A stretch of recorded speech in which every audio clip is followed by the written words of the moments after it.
vous avez 51% du capital qui est détenu par un Émirati. Donc ça, c'est la loi, Ouais. c'est ce qu'on appelle un sponsor. Ouais.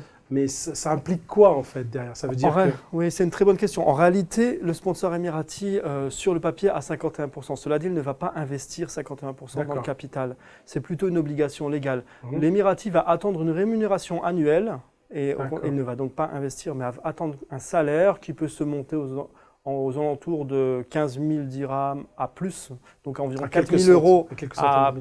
Voilà, 4 000 euros à plusieurs dizaines, voire centaines de milliers d'euros selon la personne avec laquelle on travaille.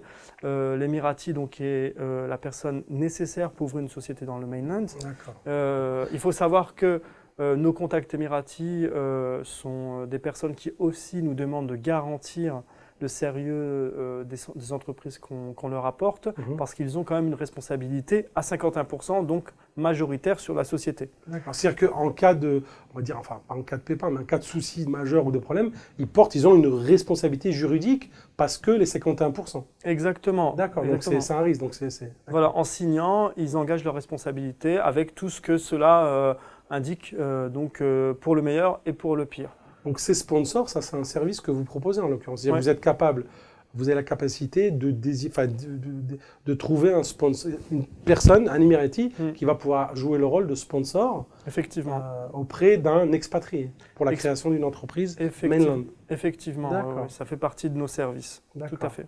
Et donc ce que vous disiez, ce qui est intéressant, c'est que de l'autre côté, vous avez les sponsors qui vous demandent aussi certaines garanties par rapport à vos clients, c'est-à-dire qu'il faut qu'ils soient fiables, etc. Oui, tout à fait. Oui, parce qu'il y a un risque en fait. Il y a un risque, et donc dans le cadre de la mise en relation avec un sponsor, on va organiser un rendez-vous préalable pour s'assurer que le contact passe bien entre les deux parties, ce qui est nécessaire, et aussi qu'il y a un accord au niveau légal, parce qu'on signe souvent en parallèle de l'accord ou des statuts de la société, on va signer un contrat, side agreement, qui mentionnera clairement que l'associé émirati sera un associé entre guillemets dormant, qui n'aura aucun droit de gestion de la société, aucun droit sur les comptes en banque, etc. Mais simplement... Oui, en l'occurrence, l'entrepreneur mène son bateau, gère sa société, la développe, mène sa stratégie commerciale, marketing, comme il l'entend en fait. Il est vraiment là, il est payé, donc en échange d'honoraires, il va répondre à une obligation légale en fait,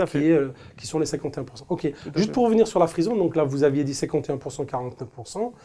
Par contre, pour la free zone, ce n'est pas le cas, on détient 100% du capital. 100% du capital. D'accord, comme pour la société offshore. Donc il n'y a que...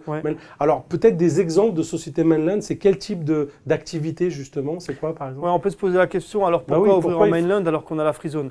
Mais sachant que la free zone est en fait une société qui se trouve en dehors des Émirats, bien que physiquement elle est bien implantée au milieu. Si je prends le cas de Dubai Internet City qui est à côté de Dubai Marina, ou alors des free zones du côté de Business Bay qui sont à côté de Burj Khalifa, elles sont bien situées à l'intérieur de Dubaï, mais de manière juridique, elles sont considérées comme des zones étrangères, extérieures.